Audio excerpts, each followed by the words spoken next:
बिस्मिल्लाहिर्रहमानिर्रहीम अस्सलाम वालेकुम वेलकम बैक। और जनाबे वाला आज हमारा लेक्चर नंबर 11 शुरू हो गया है और चैप्टर नंबर 5 है हमारा। और सिक्योरिटी ऑपरेशंस मैनेजमेंट में अब हम चले गए हैं, ठीक है। और सिक्योरिटी ऑपरेशंस मैनेजमेंट के अंदर जो से हैं बहुत सारे कॉन्सेप्ट, बहुत सारे टर्म्स ऐसी हैं जो आप पहली दफ़ा सुन रहे होंगे, ठीक है। जिसमें से एक टर्म है आइडेंटिटी एंड एक्सेस मैनेजमेंट, ठीक है। इसका नाम एक्सप्लेन कर देता है सारा कुछ है। अब आप उस स्टेज पे हैं जहाँ पे मुझे आपको ऑथेंटिकेशन, ऑथराइजेशन और अकाउंटिंग एक्सप्लेन करने की जरूरत नहीं, क्योंकि अब हम बहुत दफ़ा डिस्कस कर चुके हैं what is identification, authentication, accounting and authorisation. तो शुरू करते हैं। अच्छा, ये आईएएम का टॉपिक शुरू करने से पहले जो सा एक बात बताता चलो, IAM is not a part of security fundamental blueprint, ठीक है। सिक्योरिटी फंडामेंटल ब्लूप्रिंट मैंने यहाँ निकाल के रखा हुआ है। ये सिक्योरिटी फंडामेंटल का ब्लूप्रिंट है, ठीक है। अगर इसको हम क्विकली देखें, describe the function of network, आपको ये सारी चीजें पता हैं। ARP, DNS, switch, router, IPS, amp, ये सिस्को की चार पांच प्रोडक्ट्स, वीलैन, एसीएल्स के कॉन्सेप्ट पता चल गए। फिर उसके बाद हम सिक्योरिटी कॉन्सेप्ट में आए, हमने रिस्क, थ्रेट, वल्नरेबिलिटी, एक्सप्लॉइट देख लिया। Runbook automation, chain of custody बड़ी डिटेल से देखा। Personal identifiable information, personal health information के बारे में हमें पता है। Principle of least privileges, risk scenario, risk reduction, ठीक है। और अभी हम इस जो से discretionary access control, mandatory, non discretionary, हमने उसके बाद एट्रीब्यूट बेस्ड एक्सेस कंट्रोल भी देख लिया था। अब अगले टॉपिक जो से ये हैं, मगर इनमें कहीं पे आईएएम का जिक्र नहीं है, ठीक है ना। आइडेंटिटी एंड एक्सेस मैनेजमेंट, ठीक है। और ये पीडीएफ के अंदर है और ये यहाँ पर नेटवर्क होस्ट एंटीवायरस, ये हमारी डोमेन है, मगर इससे आगे कुछ नहीं है, ठीक है। तो लिहाजा ये टॉपिक आपके लिए प्रैक्टिकल लाइफ के लिए बहुत इंपॉर्टेंट है, इसलिए सिस्को ने अपनी बुक में लिखा हुआ है, ठीक है। सो आइडेंटिटी है क्या, ठीक है। आइडेंटिटी है क्या और उसको रन किस तरह करना है। आइडेंटिटी क्या, किसी का यूजर अकाउंट, अगर किसी वेबसाइट पे आप जाके अपना अकाउंट बनाते हैं तो वो आपकी आइडेंटिटी है। उस आइडेंटिटी को वेरीफाई कैसे करते हो, उस आइडेंटिटी को कब तक मेंटेन करते हैं, सेपरेट प्रोसेस। आप एक ऑर्गेनाइजेशन में गए, आपने इंटरव्यू दिया, इंटरव्यू बहुत अच्छा हुआ, आपको एचआर से कंफर्मेशन लेटर आ गया, उन्होंने कहा भैया ज्वाइन कर लो, ठीक है। अब जिस दिन आप ज्वाइनिंग कर रहे होते हो उससे पहले एचआर जो से आपके पीछे क्रेडिट चेक वगैरह कर रही होती है। अगर आप बैंक में जा रहे हैं तो मोस्टली क्रेडिट चेक होते हैं, तो देखें बंदा पैसे का फ्रॉड तो नहीं करेगा, ठीक है। मींस मोटिव्स वेरीफाई करने के लिए। और उसके बाद जो सा है, कुछ एप्लीकेशन कंपनीज जो सी हैं वो क्रिमिनल चेक करवाती हैं और बहुत सारा कुछ, ठीक है।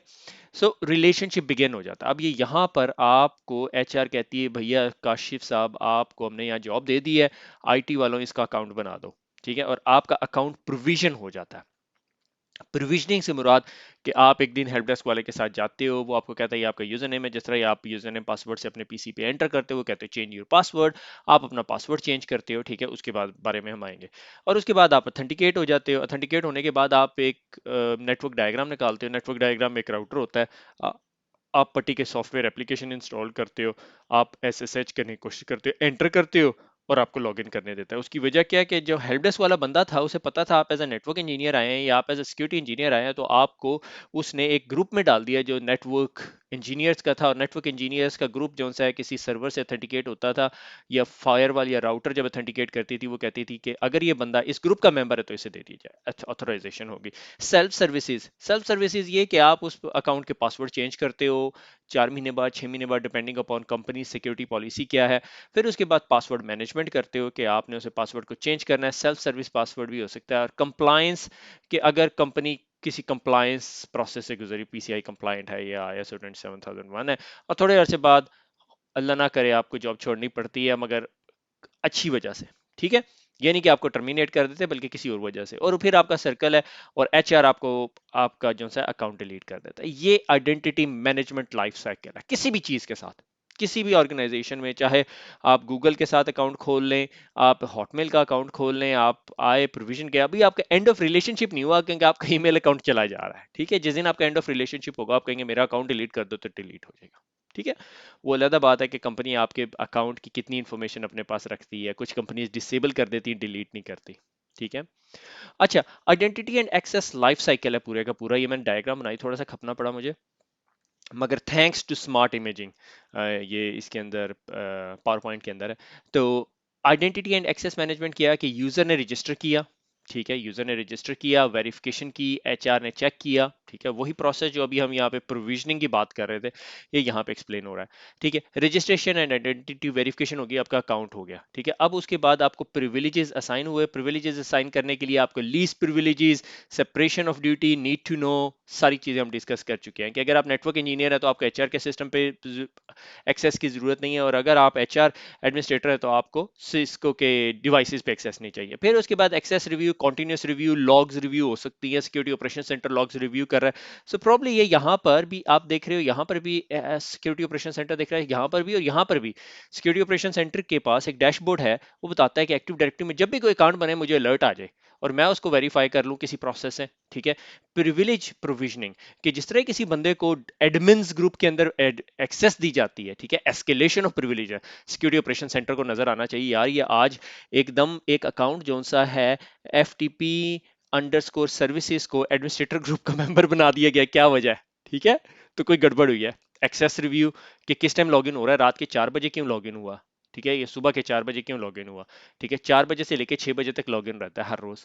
ठीक है, एक्सेस रेवोकेशन, जॉब टर्मिनेशन हो सकती है, या कोई इंसिडेंट हो गया और उसमें क्लीनिंग अप प्रोसेस चल रहा है। ठीक है, ये सारे का सारा आइडेंटिटी प्रोसेस है, और आपको ये पता होना चाहिए कि जब कोई अकाउंट बने सिक्योरिटी ऑपरेशन सेंटर को नोटिफिकेशन जानी चाहिए या नहीं, या कोई अकाउंट ऐसे टाइम पे बने जो 9 to 5 के दरमियान ना हो, वो मेरे लिए मसला है।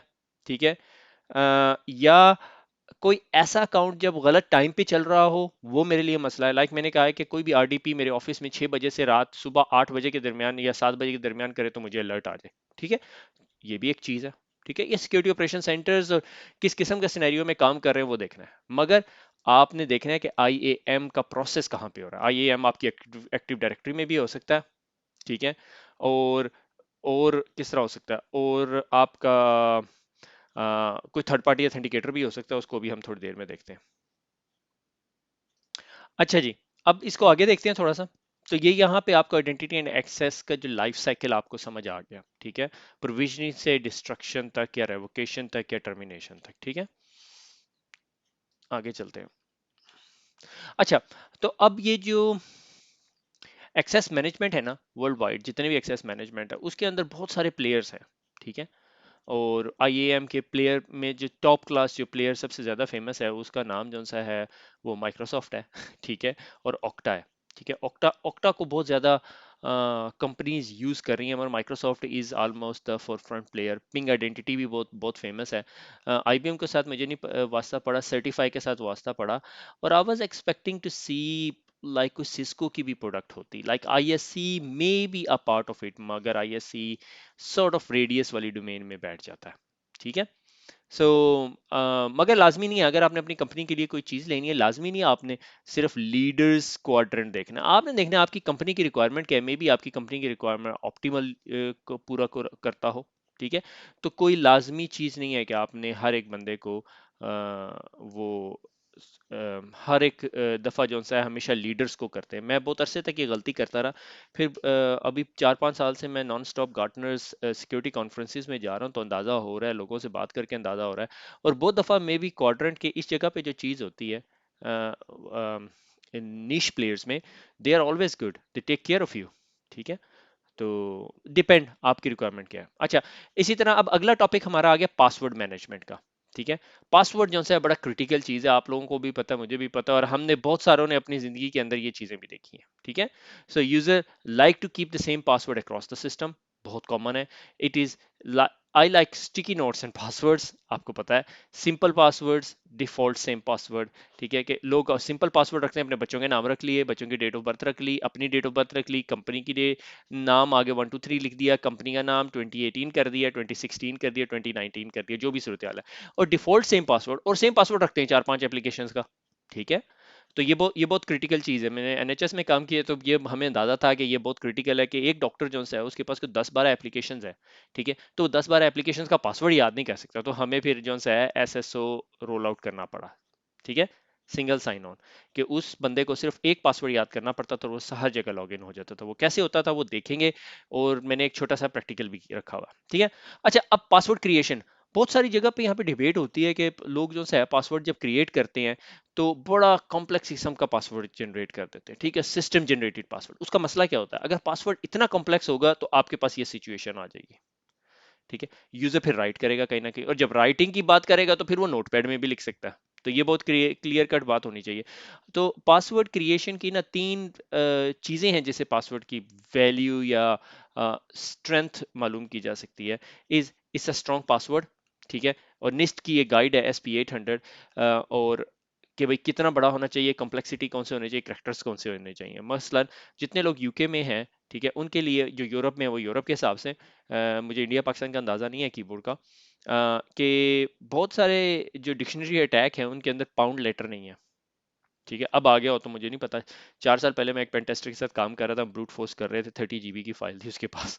हाँ, तो उसने कहा देखना इसके अंदर कोई भी पासवर्ड पाउंड करेक्टर का नहीं है, क्योंकि मोस्टली जो से हैं ये US बेस अटैक्स की स्टोरीज हैं। तो उसमें डॉलर साइन होता था, एम्परसेंट साइन होता था, एंड साइन होता था, पाउंड साइन नहीं होता था, ठीक है। पर अब एडवांस हो गया तो क्या पता हो, ठीक है। आगे आ जाता है एज के, पासवर्ड की लेंथ कितने अरसे तक ये पासवर्ड रखना है, 180 डेज के लिए रखना है, और रीयूजेबिलिटी है या नहीं। वो याद है, लास्ट 10 पासवर्ड्स आप रीयूज नहीं कर सकते। ये सारी एक्टिव डायरेक्टरी के अंदर आप ये सेटिंग्स कर सकते हैं, ठीक है। यहाँ पर आ जाते हैं password generation. User generated password सबसे आसान होता है, मगर मसला ये है कि आपको फिर पासवर्ड स्ट्रेंथ यहाँ पे लगानी पड़ेगी, कॉम्प्लेक्स पासवर्ड रखना है आपने, ठीक है। बहुत सारे टूल मिलते हैं जो आपकी एक्टिव डायरेक्टरी के साथ इंस्टॉल हो जाते हैं, इंटीग्रेट हो जाते हैं, यूजर को जो सा है वो ब्लॉक करते हैं कि कोई स्टैंडर्ड पासवर्ड रखने को, कोई डेट वाले फॉर्मेट में पासवर्ड रखने को, ठीक है। और system generated password are very very hard, very very complex, आप you end up writing it, कि आपको कहीं ना कहीं लिखने पड़ जाते हैं, ठीक है। और OTP, one time password, is a best option. अब बहुत सारी कंपनीज आजकल इसकी तरफ जा रही हैं, and I am a big fan of it. The only problem is कि भाई ये जो सा है ना, थोड़ा कॉम्प्लेक्स सोल्यूशन बन जाता है आपको इम्प्लीमेंटेशन करने के लिए। क्या आपको AD के ऊपर OTP लगा सकते हो? अगर लगा सकते हो तो ज़ाहिर ऐड ऑन टूल होगा, किसी वजह से ब्रेक भी होगा। कुछ बैंक्स के अंदर यानी वो कार्ड बेस्ड चिप सिस्टम भी है कि कार्ड अपना इनपुट करते हैं अपने कीबोर्ड के अंदर, और उससे लॉगिन करते हैं। तो depending upon the different situations आप कॉम्बिनेशन ऑफ द थिंग्स कर सकते हैं, 2 फैक्टर 3 फैक्टर ऑथेंटिकेशंस। अच्छा, उसके बाद आ जाता है पासवर्ड स्टोरेज एंड ट्रांसमिशन, कि जब भी आप पासवर्ड कहीं पे रखते हैं तो आपने पासवर्ड को ट्रांसमिट करना है जब, तो अगर आपके पास कोई वेबसाइट है, ठीक है, अगर एक यूज़र बैठा हुआ है, ठीक है, और उसने एक वेबसाइट खोली, ठीक है, ये उसके पास वेबसाइट खुली, और ये जो कम्युनिकेशन है ये HTTP है, और इसके अंदर जितनी कम्युनिकेशन जा रही है वो क्लियर टेक्स्ट है, तो कोई भी बंदा उसका पासवर्ड गैस कर सकता है, ठीक है। और ये बहुत इंपॉर्टेंट है कि तमाम वेबसाइट HTTPS हों। लोग अक्सर से DB सिस एडमिन्स के साथ मेरा यही मसला होता है कि वो कहते हैं well the website is internal. Internal तो है, मगर अगर कोई तेरे इंटरनल नेटवर्क पे है और तेरे ही यूज़र ने पासवर्ड निकाल ले तो फिर वो सबका बड़ा ड्रामा खुल जाएगा ना हमारे लिए। तो ये बहुत इंपॉर्टेंट चीज़ें होती है लोगों को कन्विंस करने के लिए। डायरेक्टरी सर्विसेज, अगला टॉपिक आ जाता है डायरेक्टरी सर्विसेज क्या है। जिस तरह हमारी एक्टिव डायरेक्टरी है, विंडोज़ की active directory can be an IAM, ठीक है, आइडेंटिटी एक्सेस मैनेजमेंट, ठीक है। उसकी एक एग्जांपल ये यहाँ नीचे डायग्राम में दी है, मगर उसका मसला क्या है, it would be a single point of failure, ठीक है। मगर उसके बहुत सारे सोल्यूशन है, मल्टीपल एक्टिव डायरेक्टरी लगा लो, ठीक है। विंडोज एक्टिव डायरेक्टरी जो है एक स्टैंडर्ड फॉर्मेट के ऊपर काम करती है, जिसे हम स्कीमा फॉर्मेट कहते हैं, X.500। उसके अंदर कंट्री होता है, ऑर्गेनाइजेशन होती है, organisation unit, common name, location, blah blah blah stuff. So होता क्या है कि यूजर जो है, डायरेक्टरी यूजर एजेंट DUA, एक रिक्वेस्ट भेजता है, और डायरेक्टरी सर्विसेज एजेंट उस रिक्वेस्ट को रिसीव करता है, एक मिनी सर्विस होती है, और वो जो है क्यूरी करता है डायरेक्टरी एक्सेस प्रोटोकॉल, ठीक है, यहाँ पे लिखा नहीं हुआ, डैप, ठीक है, DSA, डैप, डिप, DUA ठीक है। ये वो बच्चों के एक कार्टून होते थे, डिप डैप, ठीक है, डिप डैप, इंटरेस्टिंग थे, BBC पे थे मेरे ख्याल में। DSA पे एक सर्विस रन हो रही होती है, वो डायरेक्टरी इन्फॉर्मेशन बेस जहाँ पे आपकी डिटेल्स पड़ी हैं वहाँ जाता है, वेरीफाई करता है, और फिर आपको रिस्पॉन्स देता है कि आप ऑथेंटिकेट हो सकते हो, ठीक है। ये एक्टिव डायरेक्टरी हमारी इस तरह काम करती है। अभी ये तो बहुत आसान दिखाया हुआ है, कॉम्प्लेक्सिटीज की बहुत ज्यादा है। जब हम कर्बेरोस की स्क्रीन देखेंगे आप लोग सारे भाग जाएंगे, ठीक है, वो थोड़ा सा ज्यादा है। माइक्रोसॉफ्ट सिस्को ने आपको जो है एक पेजेस में ये चीजें एक्सप्लेन की हुई हैं, तो आई वुड सजेस्ट यू कि मे बी ये पॉसिबल है कि मैं ये प्रेजेंटेशन देते देते थोड़ा सा डिट्रैक हो जाऊं, तो आप जो है एक दफ़ा वो पढ़ लेंगे ना तो कवर हो जाएगा सारा कुछ, ठीक है। सो डायरेक्टरी सर्विसेज एजेंट, ये directory services agent mini services होती हैं जो रिक्वेस्ट को DAP के अंदर एम्बेड करके DIB से क्यूरी करती हैं, ठीक है। अच्छा, अब single sign on. Single sign on जब भी आपको उससे मैं बात करता हूँ तो इसका यह मतलब है कि एक बंदे को सिर्फ एक पासवर्ड याद करना पड़े, बाकी कोई चीज को लॉगिन ना करना पड़े। तो सवाल ही पैदा होता है ये कैसे होता है, ठीक है। आप में से बहुत सारे लोग जॉब कर रहे हैं तो आपको वास्ता पड़ता होगा। तो मैंने यहाँ पे एक कंटिन्यू टू द डैशबोर्ड एक ऑक्टा का अकाउंट ले लिया। ठीक है, ये ट्रायल अकाउंट है, आप लोग भी खुद जाके खोल सकते हैं। ठीक है, मैंने ये admin at Urdu IT academy के नाम पे खोल लिया। होम पे गए,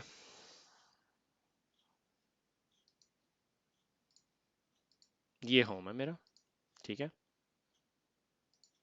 ये होम नहीं था, ये होम था। ठीक है, और ये यहाँ पे बहुत सारी एप्लीकेशन है जो मैंने ऐड की हुई है। ठीक है, ये मेरी वर्क एप्लीकेशंस हैं और ये मेरी पर्सनल एप्लीकेशंस है। मैं कोई भी एप्लीकेशन इसके अंदर ऐड कर सकता हूँ। ठीक है, और ये अकाउंट बना हुआ है मेरे लिए। तो मैंने क्या करना होता है, मैंने सिर्फ इतना काम करना होता है, Urdu I T academy sso.okta.com, और एंटर किया, मैं इधर पहुंच गया। ये मेरा डैशबोर्ड हो गया, ये मेरा प्लगइन बना हुआ है यहाँ पे। ठीक है, ये प्लगइन है तो मैं ये यहीं यहाँ से भी कुछ ना कुछ कर सकता हूँ। ठीक है, और मैं ये प्लगइन पे गया और मैंने कहा मुझे नेटफ्लिक्स खोल दो। ठीक है, मैंने नेटफ्लिक्स पे क्लिक किया, मुझे नेटफ्लिक्स का यूजर नेम पासवर्ड एंटर करने की जरूरत नहीं है और मैं स्ट्रेट अवे नेटफ्लिक्स के अंदर लॉग इन हो गया।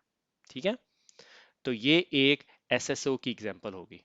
ठीक है, अब इसी तरह अगर मैंने वर्क रिलेटेड एक्टिविटी है, मैं इनबॉक्स को क्लिक करूंगा, मैं अपने इनबॉक्स के अंदर चला जाऊंगा। ठीक है, तो ये तमाम जो एप्लीकेशंस हैं ये ऑक्टा के पास पड़ी हुई होती हैं और ऑक्टा के अंदर आप लॉगिन कर करके ये सारे काम कर सकते हैं। से फॉर एग्जांपल एलियन वोल्ट है, एलियन वोल्ट मेरा सिस्टम है और मैंने वहां पे एक रिवील पासवर्ड करते हैं, ये देखें ऑक्टा का पासवर्ड क्या था।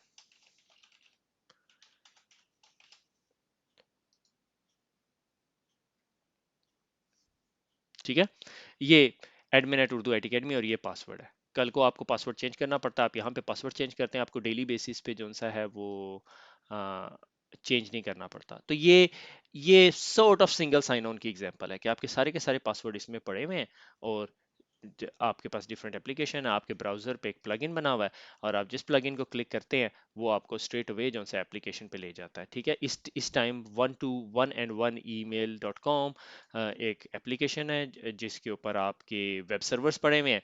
ठीक है, ABCD 1 2 3 4 5 6 और sign in to 1and 1, don't save, और जिस तरह आप इधर जाएंगे वो उसने लॉगिन नहीं करना क्योंकि ये लॉगिन है नहीं करेक्ट। ठीक है, डोंट सेव और इज नॉट फाउंड। जितनी देर में मैं पीछे जाऊंगा वो मेरे से पूछ रहा होगा कि आप सक्सेसफुली लॉगिन हो चुके हैं, नहीं उसने नहीं पूछा। ठीक है, तो अगर मैं सक्सेसफुली लॉगिन हो जाता तो वो अपने पास सेव कर लेता। अभी यहाँ न्यू का ऑप्शन आ रहा है। ठीक है, जिस तरह ही मैं पर्सनल पे जाता हूँ, मेरे पास ये एप्लीकेशन है, ट्विटर है, स्टीम है, फेसबुक है, ब्लॉगर है, आइकिया है, मैं आइकिया पे क्लिक करूंगा, मैं आइकिया के लॉगिन में चला जाऊंगा, ब्लॉगर पे। ये अभी कोई भी चीज़ मैंने सेटअप नहीं की हुई। ठीक है, अगर मेरे जो जो चीज़ें सेटअप की हैं सिर्फ नेटफ्लिक्स और ये है आप लोगों को दिखाने के लिए। ठीक है, अगर से फॉर एग्जांपल मैं और एप्लीकेशंस ऐड करना चाहता हूँ, ऐड एन एप्लीकेशन। ठीक है, कौन सी एप्लीकेशन आप ऐड करना चाहते हैं, से for example health and benefit में कुछ है। ठीक है, चले अमेरिकन, ये कोई मेरी इंश्योरेंस का लग रहा है मुझे। ठीक है, ये ऐड हो गया। ठीक है, अब अगर मैं वापस अपने होम पर आऊँ तो ये यहाँ पे ऐड हो गया, मैं इसको पकड़ के ड्रैग ड्रॉप करके पर्सनल में ले जाता हूँ, ये मेरे पर्सनल का पार्ट बन गया। ठीक है ना, अब जिस तरह मैं एंड करूंगा इधर अपना पासवर्ड जो है सेट कर दूंगा और जिस तरह मैं अपना पासवर्ड सेट कर दूंगा, जिस तरह मैं इस बटन को क्लिक करूंगा मैं उस वेबसाइट पे चला जाया करूंगा, लॉगिन हो जाया करूंगा, मुझे कुछ करने की जरूरत नहीं है। ठीक है, इसमें टू फैक्टर ऑथेंटिकेशन भी इंटीग्रेट हो सकती है और भी बहुत सारी चीजें इंटीग्रेट हो सकती है। इसकी मोबाइल ऐप भी है, अगर आप मोबाइल ऐप के तौर पे यूज करना चाहते हैं तो मोबाइल ऐप भी यूज कर सकते हैं। ठीक हो गया, तो ये एक एग्जांपल आपको दिखा दी सिंगल साइन ऑन की। और तो ये तो मेरे पास कंपनी अकाउंट है इस टाइम एडमिन। इधर मैं अपने तमाम लोगों के लिए जितने यूजर्स हैं ऐड पीपल कर सकता हूँ। ठीक है, जैसे फॉर एग्जांपल मैंने कहा कि ऐड अ पर्सन, एक और पर्सन बना दिया। ठीक है, करियर एडवाइस। ठीक है, और ये उसका email address set by the user, set by the admin, password क्या करना है। ठीक है, वही पासवर्ड वाली स्टोरी होगी, ग्रुप्स एवरीवन के ग्रुप में डाल सकते हैं। और जिस तरह ही वो जाएगा बंदा, जिस तरह ही जो यूजर करियर एडवाइस वाला यूजर लॉगिन होगा तो उसके पास जो सा है कुछ इस तरह का डैशबोर्ड आ जाएगा। किधर गया भाई, माई एप्लीकेशंस। तो ये बाय डिफॉल्ट एप्लीकेशंस आ जाएंगे। तो कंपनी के अंदर वर्क की एप्लीकेशंस को वो चेंज नहीं कर सकेगा और पर्सनल एप्लीकेशन को चेंज करेगा। वो टैग बना सकता है, मल्टीपल टैग्स बना सकता है और उसको एक प्लगइन इंस्टॉल करना पड़ेगा अपने ब्राउजर के लिए और बस क्लिक किया और वो वहां पहुंच गया। ठीक है, तो is really great thing straight away. ठीक है, single sign on make my life easier. और मैं इस ऑक्टा के ऊपर जो सा है टू फैक्टर ऑथेंटिकेशन लगा लेता हूँ। ठीक हो गया। अच्छा, ये तो था एक बहुत high level review overview of single sign on. ठीक है, अब सिंगल साइन ऑन जो सा है वो अथेंटिकेशन मेथड्स हैं। ठीक है, कि अगर किसी ने कहा सिंगल साइन ऑन लगाया हुआ है तो इसका मतलब है यानी एक ही पासवर्ड याद रखना, बाकी याद करने की जरूरत नहीं है। ठीक है, अब इसमें सवाल ये पैदा होता है कल को आपको नेटफ्लिक्स का पासवर्ड चेंज करना पड़ेगा तो फिर क्या करेंगे? हाँ, आपको एप्लीकेशन के अंदर जाके अपडेट करना पड़ेगा, या जिस तरह वो कहेगा आपको पासवर्ड चेंज करने का तो आपके पास पॉपअप मैसेज आ जाएगा, आप उसे चेंज करेंगे, वहीं पे मॉडिफाई कर देगा। ठीक है, अच्छा अब इसी तरह एक और चीज है कर्बेरोस। कर्बेरोस प्रोटोकॉल है जो यूज होता है एसएसओ के लिए। अगर आप Windows domain x.500 type of authentication रखना चाहते हैं तो कर्बेरोस यूज करेंगे। मैं अगली डायग्राम में आपको दिखाऊंगा कर्बेरोस कैसे काम करता है। ठीक है, बड़ा high level view. Federated SSO एक कॉन्सेप्ट है मल्टीपल ऑर्गेनाइजेशंस, यानी क्या, ऑर्गेनाइजेशन ए और ऑर्गेनाइजेशन बी। बी कहती है मैं ए को ट्रस्ट करती हूँ, अगर ए कहता है कि ये बंदा काशिफ है तो मैं इसे अपना वेबसाइट सर्व कर दूंगी। ठीक है, दैट इज अ कॉन्सेप्ट। ठीक है, ये फेडरेटेड एसएसओ कहती है। और उसके बाद हमारे पास फ्रेमवर्क है, हमारे पास सैमल है, ओ ओथ है, ओपन आईडी और भी बहुत सारे। ठीक है, मगर मोस्टली मार्केट के अंदर सैमल और ओ ओथ यूज होता है। ठीक है, ये जो अभी मैंने एसएसओ करके दिखाया है ये सैमल ओ टाइप की चीज नहीं थी। सैमल ओ ओथ स्लाइटली स्लाइटली डिफरेंट, कि आप उसकी एक एग्जांपल भी दिखाऊंगा आपको। ठीक है, चलते हैं आगे। ये कर्बेरोस है। कर्बेरोस आपने यहाँ देखा होगा, विंडोज जब भी आप पढ़ते हैं इससे गुजरते हैं कि कर्बेरोस क्या होता है, कि यूजर जो सा है, कर्बेरोस के अंदर बहुत सारी चीजें होती हैं। एक जो सा है केडीसी होता है। ठीक है, कर्बेरोस केडीसी, मुझे नाम एब्रीविएशन भूल गया। और वो जो सा है टीजीटी, यूजर रिक्वेस्ट करता है टिकट ग्रांटिंग टिकट, और टीजीएस टिकट ग्रांटिंग सर्विसेज। और होता ये है कि यूजर जो सा रिक्वेस्ट करता है टीजीटी। ठीक है, और अथेंटिकेशन सर्विसेज आपको टीजीटी वापस कर देता है जब अथेंटिकेट कर लेता है। फिर क्लाइंट जो सा टीजीटी और टीजीएस जो सा है वो रिक्वेस्ट करता है सर्विस टिकट और उसको एक टिकट मिल जाता है। अब क्या करता है यूजर जो सा है प्रिंट सर्वर के पास जाता है, कहता है मुझे प्रिंट आउट करो, कहता है अथेंटिकेट कराओ। वो अपना जो सा है टिकट जो सा है वो सर्वर को देता है। ठीक है, और सर्वर उस समझता है क्योंकि उस टिकट के ऊपर जो सा है स्टैंप लगी हुई है डोमेन कंट्रोलर की, जिसको ये ट्रस्ट करता है, जिसका ये मेंबर है, और इस तरह कर्बेरोस काम करता है। ठीक है, और इसी तरह जैसे यूजर का अकाउंट है वो कहता है जी मैंने फायरवॉल के पास जाना है, यूजर फायरवॉल के पास जाता है और अथेंटिकेट करने की कोशिश करता है फायरवॉल के जरिए। फायरवॉल में बताया हुआ है कि केडीसी के पास आना है या एडी के पास आना है, एडी से अथेंटिकेट करवाता है और यूजर को लॉग इन होने देता है। ठीक है, मगर कर्बेरोस बैक एंड पे ये यूं काम कर रहा होता है। मकसद ये है कि आपको कर्बेरोस का थोड़ा सा व्यू हो जाए कि ये क्या है और ये किस तरह काम करता है। ठीक है, उसके बाद आती है फेडरेटेड एसएसओ। फेडरेटेड एसएसओ क्या होती है? ठीक है, फेडरेटेड एसएसओ समझना है। ठीक है, उसके बाद सैमल और ओ ऑथ जो है दो डिफरेंट चीजें। ठीक है, तो ये एक यूजर है जिसे हम कहते हैं प्रिंसिपल। ठीक है, इसने जी उर्दू आईटी अकेडमी की वेबसाइट को एक्सेस करना है, मगर उर्दू आईटी अकेडमी की वेबसाइट के लेक्चर देखने के लिए आपको ऑथेंटिकेशन करवानी पड़ती है। ठीक है, सो यूजर पोर्टल को क्लिक करता है और वो कहता है कि भैया यूजर नेम पासवर्ड दो। ठीक है, यूजर अपना यूजर नेम पासवर्ड एंटर करता है। इधर एक फेडरेशन आइडेंटिटी सर्विसेज रन हो रही होती है, वो रिक्वेस्ट जो सा सर्विस प्रोवाइडर जो सा है, हम लोग सर्विस प्रोवाइडर है या उसे रिलेइंग पार्टी भी कुछ लोग कहते हैं, वो रिक्वेस्ट भेजता है आईडीपी के पास। ये एक थर्ड पार्टी सर्विस प्रोवाइडर है जिसके पास तमाम पासवर्ड्स पड़े हुए हैं। ठीक है, यूजर नेम पासवर्ड्स पड़े हुए हैं। ठीक है, उसके अंदर फेडरेटेड आइडेंटिटी सॉफ्टवेयर चल रहा होता है और वो सॉफ्टवेयर वेरीफाई करता है अच्छा ये यूजर नेम पासवर्ड जो भी वैलिड है, और उसके बाद वो उसको ऑथेंटिकेशन की रिक्वेस्ट उसको वापस ला के दे देता है। और जिस तरह इसको वापस ला के देता है उसका ऑथेंटिकेशन सॉफ्टवेयर कहता है ठीक है वेरी गुड, और उसको रिप्लाई बैक दे देता है और उसको लॉग इन हो जाता है।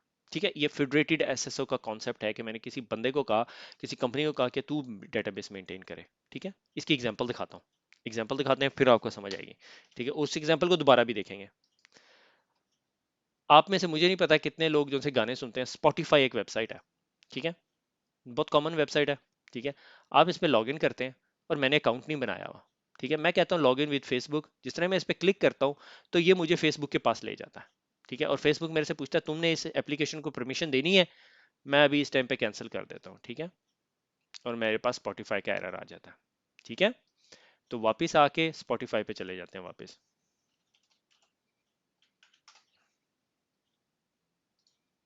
सही हो गया। तो ये जो सा है एक सॉर्ट ऑफ प्रोसेस रन किया हमने, कि मैं इस वेबसाइट के पास गया, मैंने इस वेबसाइट को कहा कि मैंने जो सा है अथेंटिकेट करना है, और इस वेबसाइट ने कहा हाँ हम लोग फेसबुक से अथेंटिकेट करते हैं, आईडी पी इस टाइम फेसबुक था, उसने रिक्वेस्ट भेजी फेसबुक को, मैंने एक्चुअली फेसबुक को कहा नहीं मैं नहीं करना चाहता। ठीक है, और वो मुझे ऑथेंटिकेट नहीं किया। अब इसके अंदर यहाँ पे दो चीजें यूज होती हैं, ठीक है, दो मोस्ट कॉमन प्रोटोकॉल्स यूज होते हैं या प्रोसीजर्स या फ्रेमवर्क, ठीक है, यहाँ पे जो हमने बात की थी, ठीक है, सैमल, ओथ और ओपन आईडी। एक चीज कहलाती है SAML, ठीक है, सिक्योरिटी असर्शन मार्कअप लैंग्वेज, ठीक है। सिक्योरिटी असर्शन मार्कअप लैंग्वेज जो सी है सैमल का एब्रीविएशन है, और एक होती है ओपन ऑथेंटिकेशन, ठीक है, OAuth, ठीक है। इन दोनों को भी थोड़ा सा देखेंगे क्योंकि ये थोड़े कंफ्यूजिंग कॉन्सेप्ट है, मगर आपने ये याद रखना है फेडरेटेड SSO ये चीज होती है कि एक थर्ड पार्टी के पास जाती है, इसमें थोड़ा सा डिफरेंस है, ठीक है, क्योंकि ये मोस्टली URL बेस्ड है, और ये URL भी करती है, ठीक है, API बेस्ड ऑथेंटिकेशन भी करती है, और इसके अंदर अपार्ट फ्रॉम मोबाइल एप्स जिस तरह है वो बहुत फेमस है, ठीक है। तो जब डेवलपर काम कर रहा होता है तो वो देखता है इन दोनों में से कौन से, मगर being a SOC operation analyst आपके लिए इतना मसला नहीं, मगर आपको समझ आनी चाहिए सैमल क्या है, ओथ क्या है। मे भी कभी कभी आप काम करते पता चले यार ओथ के अंदर कोई वल्नरेबिलिटी आई, आपने रिपोर्ट पढ़ी तो आपको पहले ओथ ही समझना पड़ गया, ठीक है, वो ना हो, ठीक है। आगे चलते हैं, ये सैमल का एक एग्जांपल दिखाई दी, ठीक है। अच्छा, ये बड़ी कंफ्यूजिंग डायग्राम है, मेरे ख्याल में ये हमारी लास्ट डायग्राम है कि सैमल के अंदर क्या हो रहा है।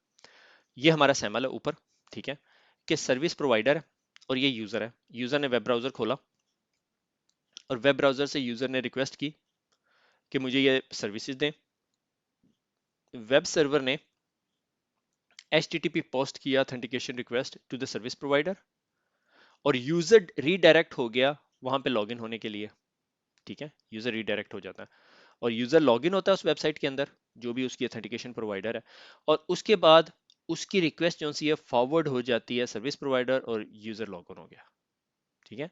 यूजर ने वहां पे यूजर ने पासवर्ड दिया, उस सैमल ने आपके सर्विस प्रोवाइडर को कहा हाँ भैया ये जो काशिफ ने जो पासवर्ड दिया वो ठीक है और ये इसका टोकन है, और यूजर लॉगिन हो गया। ये सैमल बेस्ड ऑथेंटिकेशन है, ठीक है।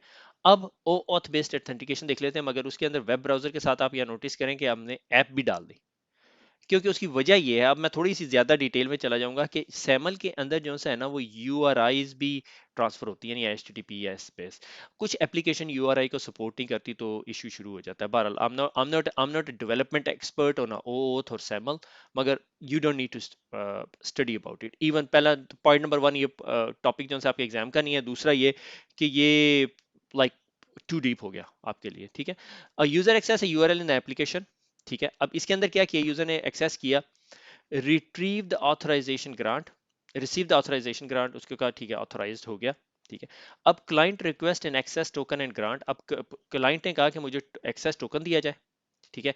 एक्सेस टोकन इज ग्रांटेड, ये एक थर्ड पार्टी है, ठीक है। इस थर्ड पार्टी ने कहा मैं आपको टोकन दे देती हूँ, यूजर रिक्वेस्ट प्रोटेक्टेड रिसोर्स, अब यूजर ने कहा मुझे टोकन मिल गया है, ठीक है। अब मुझे बताओ क्या करना है। जिस तरह ही यूजर को टोकन मिला, टोकन लेके यूजर अब उर्दू आईटी की वेबसाइट के पास लेके गया, उर्दू आईटी की वेबसाइट ने अब अंदर क्या किया, ये यहाँ पे बड़ा डिफरेंस हो रहा है।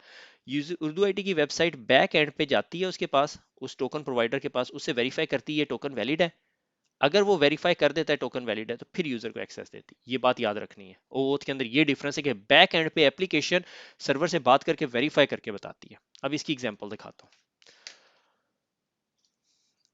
यही चीज जब मैं लॉगिन करता हूँ तो हुआ क्या कि उसने मेरे से, मैंने उसको कहा कि पासवर्ड से फेसबुक पे जाना है। अब ये यहाँ पे अगर आप URL देखें तो क्या हो रहा है, OAuth है, ठीक है। अब मैंने फेसबुक से वेरिफिकेशन करनी है, Facebook continue with as Kashif, ठीक है, मुझे करना नहीं चाहिए था, बहरहाल मैंने किया,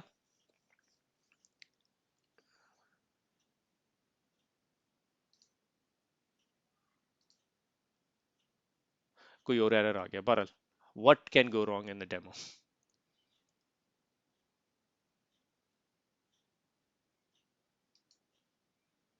अच्छा बहरहाल एक सेकंड मुझे रिफ्रेश कराना है।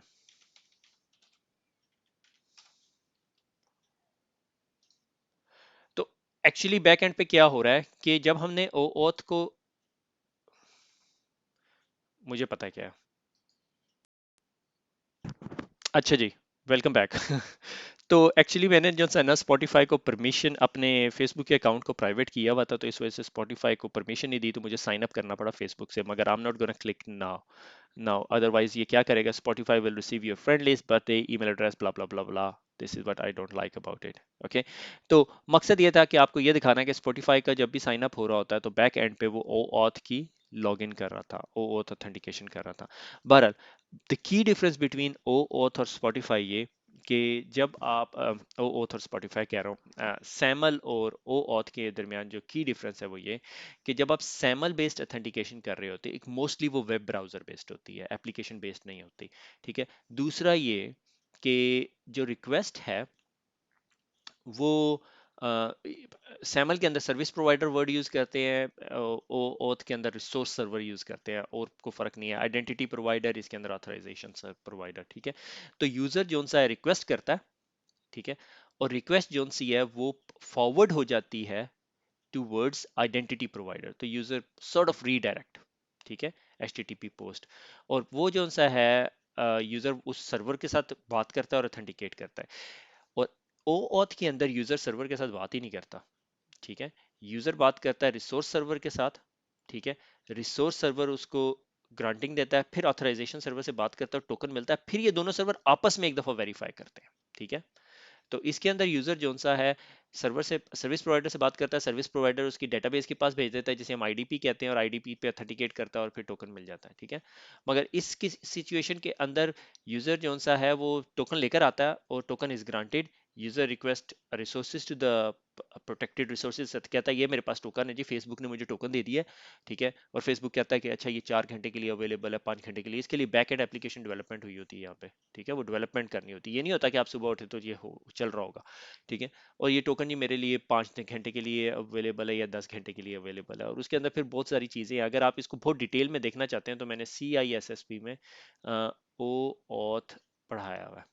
ठीक है, ओ ऑथ 1.2 भी पढ़ाया हुआ है, 2.0 भी पढ़ाया हुआ है। 1.0, 2.0, 1.0 थोड़ा पुराना है, 2.0 लेटेस्ट है, और ये HTTP बेस्ड है, मगर इसके अंदर HTTPS होना चाहिए। ठीक है, बहरहाल वो ज्यादा डिटेल में जाने की जरूरत नहीं है। बहरहाल मकसद आपको समझाने का ये है, आपको ये 3 चीजें समझ आनी चाहिए। ठीक है, ये वाली कि SSO is a single sign on, जिस तरह हमने ऑक्टा के अंदर देखा।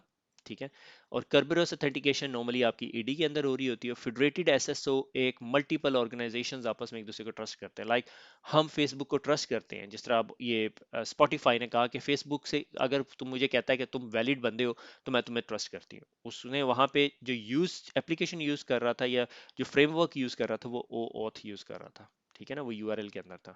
सैमल के अंदर आपको ओथ नहीं नजर आएगा, और उसके अंदर थोड़ा वर्किंग प्रोसेस या वर्किंग फ्लो जो सा है वो थोड़ा सा डिफरेंट होगा। ठीक है, और वर्क फ्लो हमने ये यहाँ देख लिया है। ठीक है, ये जनरल वर्क फ्लो है फेडरेटेड एसएसओ का, मगर ये फ्रेमवर्क फ्लो है। ठीक है, ये जो सा है सैमल का फ्लो है, और ये ओ ऑथ का है।